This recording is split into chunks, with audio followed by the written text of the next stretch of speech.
Pugay mga katarget. Ngayong araw ay pag-uusapan natin ang dalawang kamanghamanghang sining marsyal, ang arnis de mano at karate. Alamin natin kung paano sila nagkakapareho sa aspeto ng depensa at disiplina. Tara, simulan na natin. Una, ano nga ba ang arnis de mano? Ito ay isang tradisyonal na sining marsyal mula sa Pilipinas na gumagamit ng mga armas gaya ng baston, kutsilyo at minsan kahit walang armas. Samantalang ang karate naman ay isang Japanese martial art na nakatuon sa paggamit ng kamay at paa para sa depensa at laban. Parehong nakatuon ang mga ito sa disiplina, pag-iwas sa alitan at pagpapalakas ng katawan at isipan.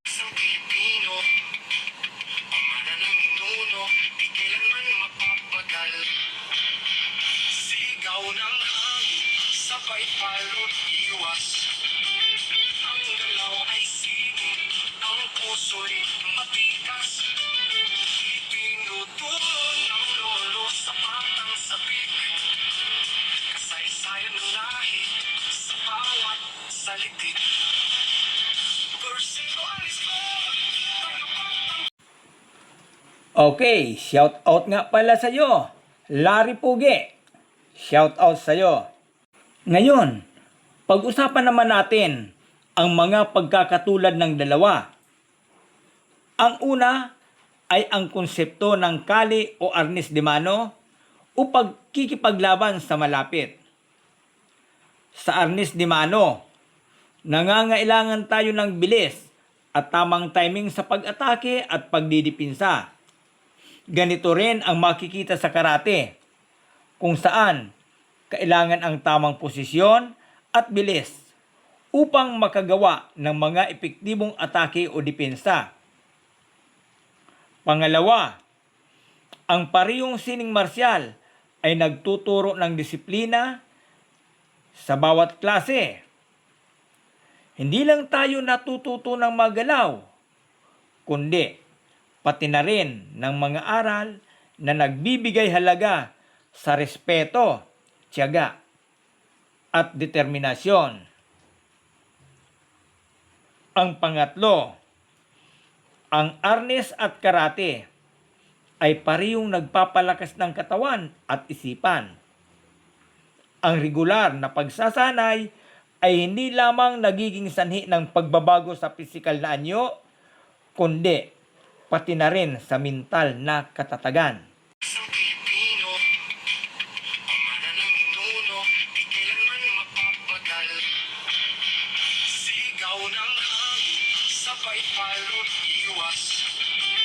Ang galaw ay singit, ang puso'y matikas. Ipinutulon ng lolo sa patang sabik. Kasaysayan ng lahi sa bawat salitik. Ngayon, papaano natin magagamit ang mga konseptong ito sa ating pang-araw-araw na buhay? Sa pamamagitan ng pagsasanay sa arnes, maaari tayong magkaroon ng kaalaman sa self-defense.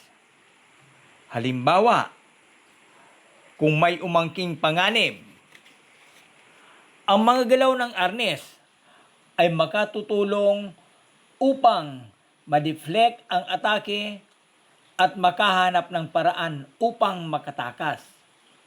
Sa karate naman, ang iba't ibang uri ng pagsipa at punches ay nagbibigay ng kakayahang mapanatili ang ating kaligtasan.